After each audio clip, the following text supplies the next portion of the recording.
Welcome, everyone, to TechDaily.ai. I'm your host, David, and joining me is our guest expert, Sophia. You can sponsor this podcast for just $25.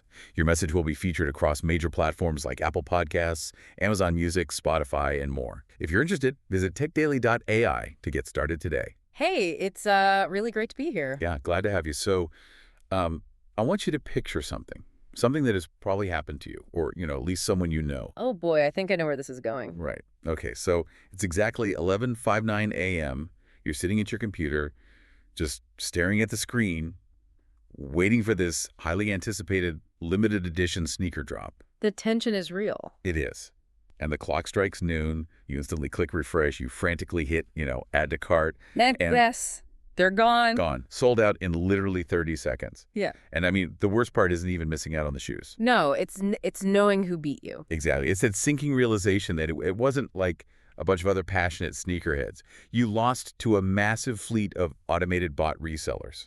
It is an incredibly frustrating experience. And honestly, it perfectly illustrates this massive structural failure underlying, well, the entire internet right now. Because we tend to blame the retailers, Right. Like, why didn't they stop this? Yeah, but they're actually trying their best. I mean, they set up rate limits based on IP addresses. They send verification codes to your phone. Oh, and those awful CAPTCHAs. All right, forcing you to click on pictures of crosswalks and, traffic lights. They even try to track your device fingerprint. Okay. But the bots still win. It's just a completely asymmetric war. Okay, let's unpack this. Yeah. Because if all these billion-dollar retailers are throwing absolutely everything they have at this problem, why are their defenses crumbling so predictably? It comes down to one thing. Which is? Proxies. Every single one of those traditional defenses relies on a proxy. Like a stand-in for a real person. Exactly. An IP address is not a person, right? It's just a proxy for a network connection. A phone number it's just a proxy for a subscriber account with some telecom company. Okay, I see. And a device fingerprint is merely a proxy for a piece of hardware. And the fundamental unspoken rule of the internet is that the moment adversaries realize you're relying on a proxy to verify identity, They just buy the proxy. they immediately find a way to acquire it, cheaply and in massive bulk. Right, so it's literally just an economics problem for the Yeah. bot runners. Precisely. I mean, phone numbers. They can be bought by the thousands from digital sweatshops. IP addresses can be infinitely rotated through these massive residential proxy networks. So the bot looks like it's just coming from, a normal house in Ohio or something. Exactly. And device fingerprints. They can be spoofed or randomized with really basic software. Even the CAPTCHAs, right? AI just solves them now. Instantly. Sophisticated AI vision models just breeze right through them. None of these mechanisms actually bind the digital action to a living, breathing, unique human being. I hear that, but I think a lot of people listening might be thinking, wait a minute, my phone recognizes my face perfectly every single time I pick it up. Or Face ID. Yeah. I use passkeys. I log into my bank with my thumbprint. We use really high-tech authentication constantly. We do.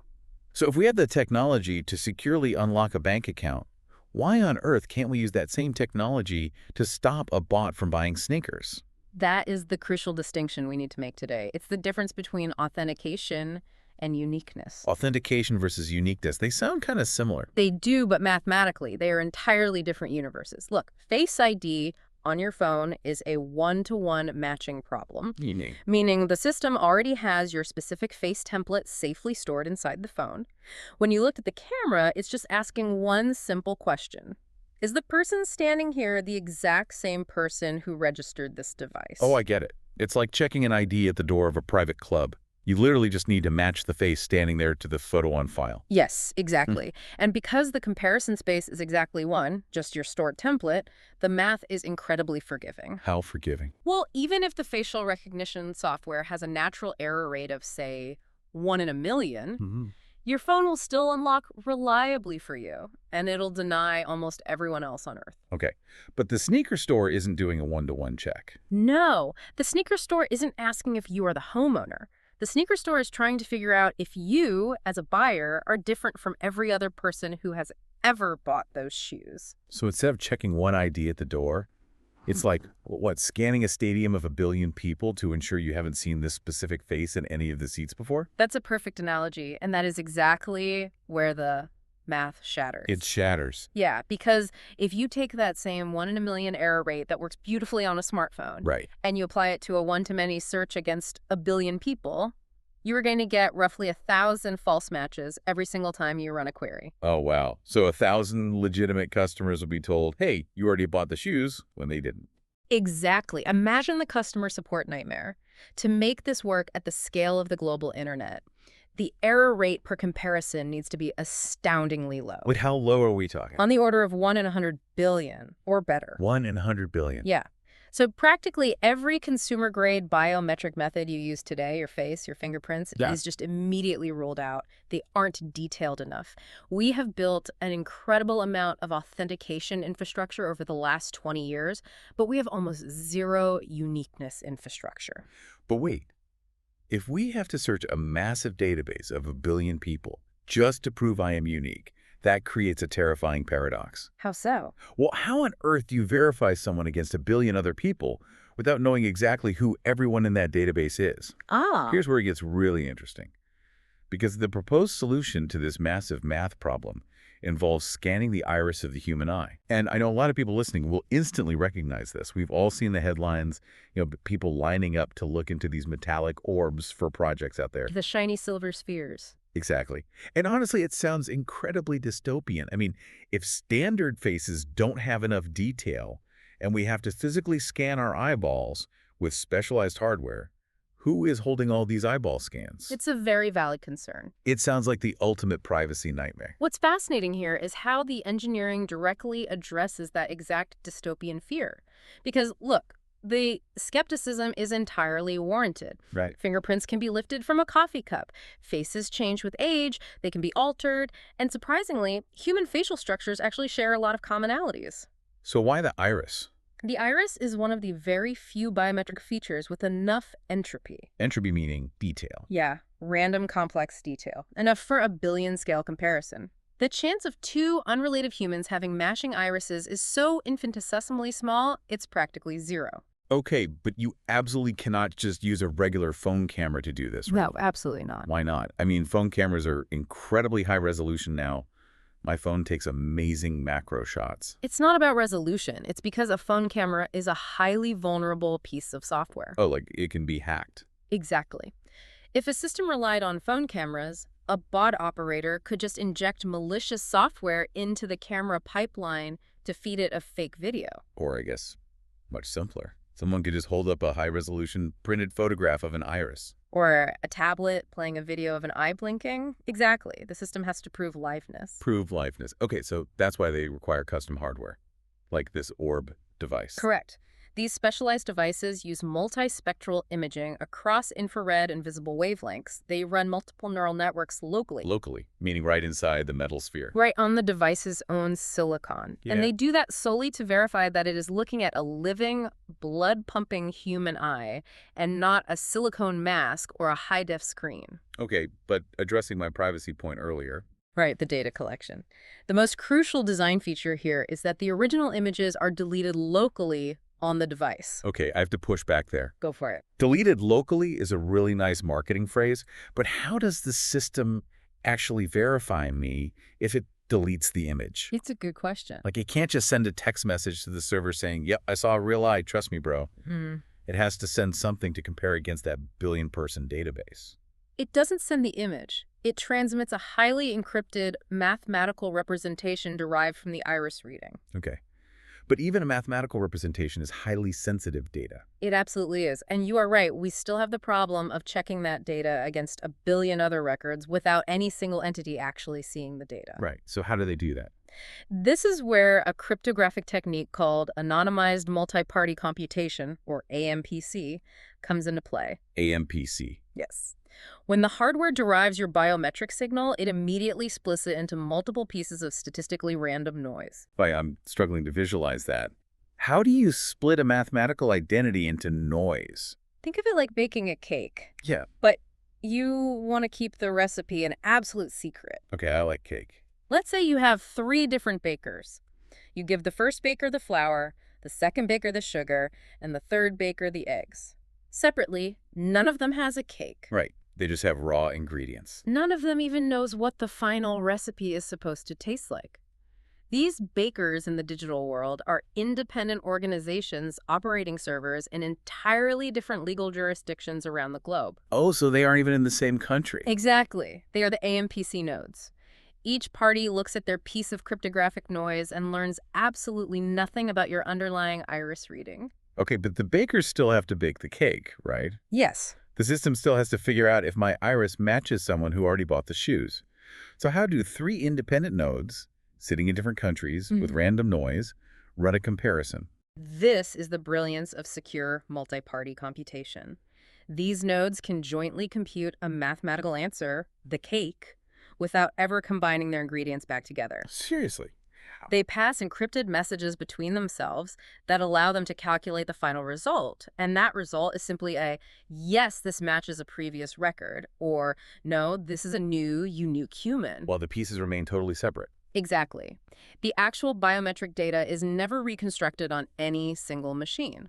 Not by the individual nodes, not by the hardware manufacturer, and not by the system operator. So the infrastructure can definitively say, yes, this human is unique, while keeping your actual identity completely anonymous. You nailed it. So it's basically blindfolded math. Blindfolded math, I like that. They can prove I'm a unique human without ever actually knowing who I am. Precisely. But absolute anonymity creates a terrifying problem for the user when we move into, the messy reality of daily life. Oh, the loss of devices. Yes, because let's face it, we drop phones and links.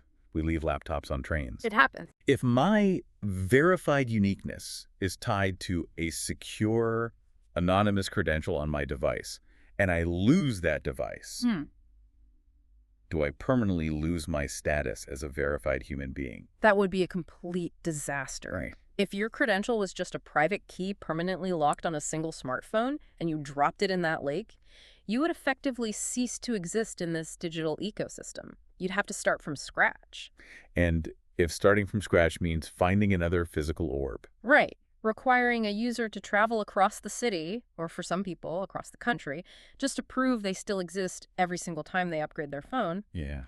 That is a fundamentally broken user experience. It's like having a VIP club membership. If I lose my physical access card, the club shouldn't say, well, you don't exist anymore, go back to the end of the line. Exactly. But at the same time, because the system is completely anonymous, they shouldn't have my actual photo and home address on file to just mail me a new one. The paradox of anonymous recovery. Yeah.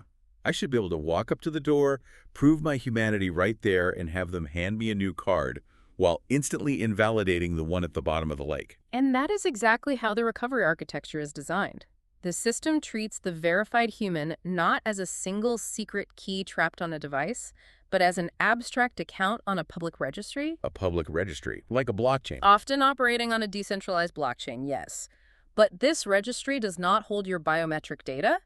It does not hold your personal secrets. Then what does it hold? It only holds a public list of keys that you have currently authorized to act on your behalf. These authorized devices are called authenticators. Okay, so what exactly counts as an authenticator in this ecosystem? It could be your smartphone running a secure digital wallet. It could be a dedicated browser extension on your laptop or, a physical USB security key. Okay.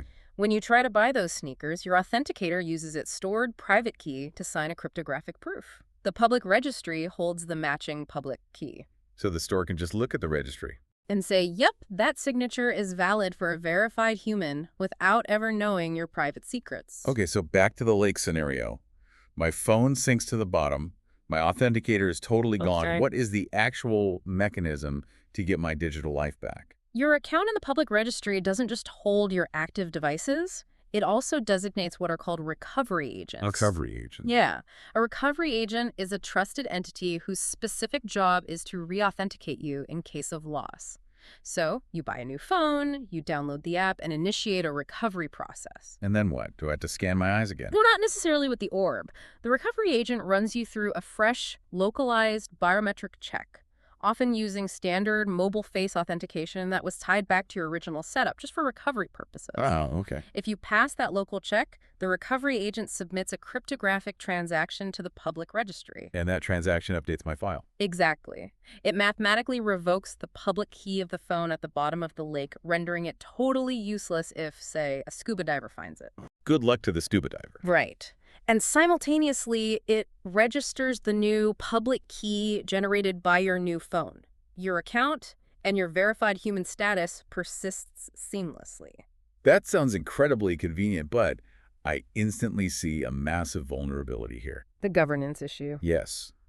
If a recovery agent has the power to say, yes, this new phone belongs to the human, and just update the registry, what stops a rogue recovery agent from assigning my human status to a hacker's phone? I mean, they hold the keys to the kingdom. If we connect this to the bigger picture, you've just highlighted the most significant governance challenge of this entire infrastructure. Because they have to be trusted. Exactly. These recovery agents become a centralized point of trust in a system that is desperately trying to be trustless. If an agent is compromised or acts maliciously, they could effectively steal digital identities. So how do you stop that? Ensuring they don't go rogue requires intense oversight. This usually involves decentralized governance models. Like having multiple auditors. Yes, multiple independent auditors monitoring the agents or requiring multi-signature approvals, so no single agent can unilaterally hijack an account. The technology is very sound, but the human governance of that technology is where the real friction lies. Okay, so assuming my phone isn't in a lake, Yeah. the governance holds up, Yeah. and I have my durable, anonymous credential sitting safely on my device. Everything is working. Right. How do I actually use this thing out in the wild? Because here's my ultimate concern. So what does this all mean for my daily browsing? Okay. If I use my verified human status to log into, say, a dating app on Tuesday, Sure. and then I use that exact same status to buy limited edition shoes on Wednesday, can the shoe store and the dating app compare notes? The tracking cookie problem. Exactly. Can they look at the credential, realize it's the same person, and build a massive shadow profile of my entire life? Yeah. Because if they can do that, we haven't stopped the bots. We've just created the ultimate inescapable tracking cookie. This raises an important question, and it's the exact tension between what a service requires and what a user demands for privacy. Right. A relying party, like the shoe store, needs to know you are a unique, verified human. They also absolutely need to enforce their one pair per human rule. Which means they have to know if I come back. Right. They must have a way to recognize you if you try to sneak back an hour later to buy a second pair. But, as you pointed out, you require that they learn absolutely nothing else about you. And certainly not what dating apps I use. Definitely not. Standard digital identity tokens, like the session cookies we use today, completely fail this test. They give the store the ability to enforce rules, but they strip away all your privacy across the web. So how do we give the store the strict enforcement they need without giving them a single pixel of our browsing history?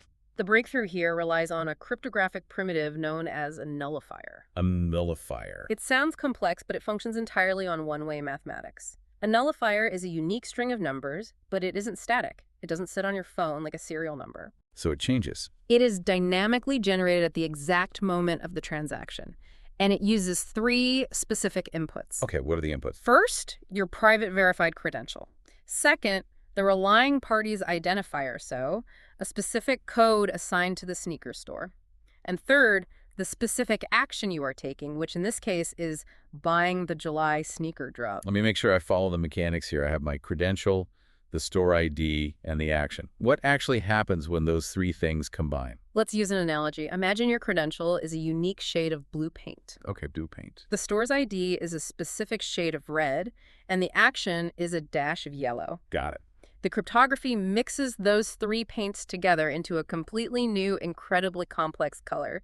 The sneaker store only gets to see that final mixed color. Oh, I see where this is going. Because of how one-way cryptographic hashes work, it is mathematically impossible for the store to look at that mixed color and unmix it to figure out that your original blue paint was involved. But they do know that this specific mixed color represents one valid human making a purchase. Yes, you buy the shoes. Now, let's say you get greedy and try to buy a second pair of those exact same shoes. Right, a second pair. Your app takes your blue paint, the store's red paint, and the action's yellow paint, and mixes them again. The math guarantees that the exact same final color is generated. So the store sees that identical mixed color come through a second time. Exactly. And the entire system utilizes a public bulletin board called the Oblivious Nullifier Pool. The oblivious nullifier pool. Right. It simply keeps a running list of every mixed color that has been used for that specific sneaker drop. If the store checks the pool and sees that color is already pinned to the board, your transaction is instantly blocked. The one per human rule is enforced. Strictly and immutably enforced, but the store still has no idea who you actually are. Okay, I love the paint analogy, but what happens when I go to the dating app the next day? When you go to the dating app, the inputs fundamentally change. Because the store ID is different. Exactly. You still have your blue paint, your credential, but now you are mixing it with the dating app's identifier, let's say that's green paint, and a different action like creating a new profile, which is purple paint. Oh, because the inputs are different. The cryptography produces a completely new, totally unrecognizable color. Wow. The dating app sees this new color. The shoe store saw the old color. Neither of them has any idea who you are, and more importantly, they have zero mathematical ability to link those two colors together to realize it's the same person. Your digital activity remains completely siloed in absolute privacy. And the best part is, everyday web developers don't need a PhD in cryptography to build this. All this complex zero-knowledge math is wrapped up into simple software development kits. Like, a developer can just drop the code into their app and the privacy firewalls are built automatically. That is brilliant. It gives us the security we need without sacrificing the privacy we demand. Exactly. But this brings us to a bit of a plot twist. Because we spent this entire conversation figuring out how to prove a real human is sitting at the keyboard in order to stop the bots. Right. But if we look at the reality of where the internet is heading, we actually want bots. We do. We are rapidly moving into an era of autonomous AI agents. Exactly. I might want my personal AI assistant to monitor that sneaker drop for me while I'm at work, wait in the digital line, and buy them on my behalf. Which is super convenient. But wait, if the entire point of this massive, encrypted, multispectral hardware system is to block automated bots, and we suddenly let AI agents use these verified credentials, aren't we just handing the resellers a VIP pass to buy all the shoes again? How is delegating this to AI not defeating the entire purpose? This raises an important question, and it represents a massive philosophical shift in how we need to think about automation. Okay. The ultimate goal of human verification isn't actually to eradicate automation from the internet. That's a losing battle. No, what's the goal? The goal is to enforce fairness, to eliminate the asymmetric advantage that bad actors currently exploit. Asymmetric advantage, meaning one guy in a basement running 10,000 bots while I'm just one guy clicking a mouse. Exactly. If you want to use an AI agent to buy your shoes while you are in a meeting, you absolutely should be able to. It's a great use of technology, right? But you shouldn't be able to buy 10,000 pairs. Solutions being developed right now handle this by allowing an AI agent, which operates via its own digital wallet address, to cryptographically tether itself to a real human's verified credential. So my personal bot is mathematically bound to my human identity. Yes. The bot acts with the backing of your verified human uniqueness. But the crucial part is that the agent's automated activity counts directly against your personal human quota. Oh. The smart contract governing the sneaker drop might dictate a hard limit of one purchase per verified human. I see. So the sneaker store actually doesn't care if my bot clicks the button or if my physical finger clicks the button. They don't. They just care that the entity known as Human X is only allowed to extract one pair of shoes from their inventory. Precisely. It binds the limitless scale of software automation to the physical, biological reality of a single human being. That totally changes the game. It does. A reseller can no longer amplify their reach into 1,000 bots because they only have one physical human identity to tether them to. Once their one bot buys one pair of shoes, their human quota is exhausted. Wow. This opens up amazing possibilities for the future web. Startups can offer free computational trials that bot farms can't exploit. Merchants can allow fully automated purchasing by AI agents without the fear of massive chargeback fraud. Because there's a real verified human cryptographically backing the transaction. Exactly. It sounds perfect in theory, but surely there is a catch when this hits the real world. There always is. What happens when an entire office building of people who don't care about sneakers at all delegate their human AI quotas to one professional reseller for a cut of the profits. You've hit on the exact unknown variable. This is the great open question regarding the future of scaling AI. Because people will definitely try that. Oh, absolutely. Right now, autonomous agent traffic is a tiny fraction of what it will be in 3 to 5 years. When AI agents take on highly autonomous continuous activity on our behalf, is a simple per-human cap really going to hold up? Probably not without some friction. Right. As the agents get smarter, new abuse patterns, black markets for quotas, and unforeseen loopholes will absolutely emerge. We simply haven't stress-tested this architecture at the scale of billions of autonomous agents negotiating with each other yet. Yeah, that's going to be wild. Yeah. So, taking a step back to look at the whole picture organically. Yeah. We have a system that proves you are 1 in a billion using advanced hardware. Yep. It uses multi-party computation to do that without ever revealing your actual identity. Yeah. It has a public registry and recovery agents to ensure you survive dropping your phone in a lake. The VIP club. Right. And it uses nullifiers to build cryptographic firewalls so apps can't track you across the web. The paint colors. And finally, it allows us to tether our future AI agents to our biological limits to keep the internet fair. I mean, it really forms a cohesive blueprint for the internet's next generation identity stack. It really does. But, having a brilliant engineering blueprint is very different from actually changing the foundational plumbing of the global internet. Yeah, getting people to actually use it. Exactly. This technology faces what is classically known in economics as the bootstrap problem, or, the chicken and egg cycle. Right. For this massive proof of human infrastructure to be useful to a retailer, a huge percentage of the global population needs to have these verified credentials. Otherwise, they just lose all their customers. Exactly. But everyday users won't go through the friction of getting verified, especially involving specialized hardware, unless the apps and services they rely on demand it. And apps won't demand it until all their users already have it. Exactly. Breaking that cycle of inertia is going to be incredibly difficult. It's going to require a massive catalyst to shift the entire ecosystem. And that actually brings me to a final thought I want to leave you with. Something to mull over that goes beyond the cryptography and the mechanics we've explored today. Okay. Let's assume they solve the bootstrap problem. Right. Let's say this system, or something exactly like it, becomes the absolute standard passport for participating in the modern digital economy. It's a real possibility. What happens to the fundamental, chaotic, and sometimes necessary right to be truly, entirely anonymous and off the grid? That is the dark side of this. We've talked extensively about privacy firewalls and zero-knowledge proofs, but what if you simply refuse to participate in the verification process at all? Right. What happens to the political dissidents, the marginalized populations, or simply the stubborn individuals who refuse or logistically cannot access the hardware to prove they physically exist to a machine network? If mathematical proof of humanity becomes the mandatory price of admission to the digital world, what becomes of the people who are left outside the gates? It's a very heavy question. It really is. Well, thank you for joining the conversation at TechDaily.ai.